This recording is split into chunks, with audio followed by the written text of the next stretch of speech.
Samarqand viloyati hokimligi muassisligida davlat va tadbirkorlik subyektlari o'rtasida ko'prik vazifasini bajaruvchi Samarqand Invest kompaniyasi aksiyadorlik jamiyati e'lon qiladi.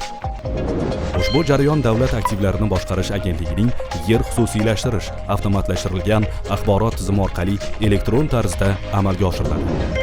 Buning uchun ariza beruvchi yer uchastkasi joylashgan tegishli hududdagi davlat xizmatlari markazlariga murojaat qiladi yoki davlat xizmatidan elektron tarzda foydalanish uchun yagona interaktiv davlat xizmatlari portalida ro'yxatdan o'tadi. Ariza beruvchi agar yuridik shaxs bo'lsa, tegishli boshqaruv organining yer uchastkasi xususiylashtirish to'g'risidagi qarori nusxasini arizaga ilova qilishi lozim. Davlat xizmatlari markazlari arizani yer xususiylashtirish axborot tizimi orqali tuman, shahar qurilish bo'limi hamda davlat kadastrlari palatasining filiallariga kelishish uchun yuboradi.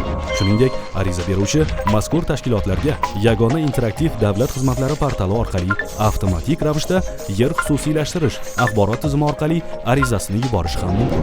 Qurilish bo'limi arizada ko'rsatilgan yer uchastkasi joylashgan hududni shaharsozlik hujjatlari asosida rejalashtirish to'g'risidagi hamda ularni qurish haqidagi tasdiqlangan hujjatlarga yer uchastkasi joylashuvining muvofiqligini 3 ish kunida ko'rib chiqadi.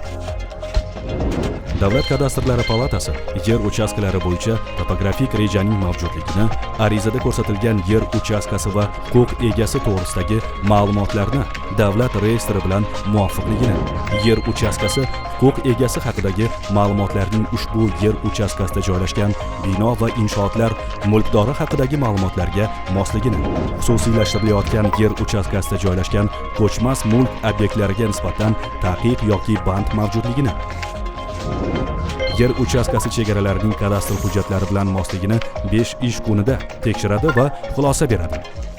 Rad etish yoki rozilik berish.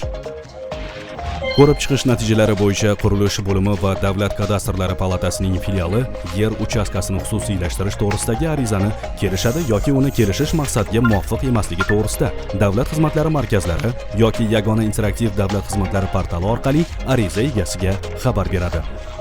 Arizaga ikki tomondan ijobiy xulosa olingan taqdirda yagona billing tizimida to'lov hisobvaraq shakllantiriladi va arizachiga xabarnoma yuboriladi.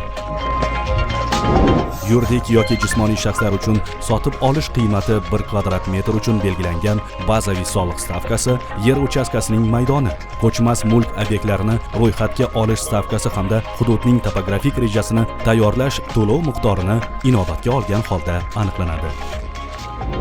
Ariza beruvchi xabarnomani olgan kundan boshlab 10 ish kun ichida yer uchastkasini xususiylashtirish uchun to'lovni amalga oshirgandan so'ng davlat aktivlarini boshqarish agentligining tegishli hududiy boshqarmasi 1 ish kunida yerga mulk huquqini beruvchi davlat orderini davlat kadastrlari palatasining filialiga yuboradi.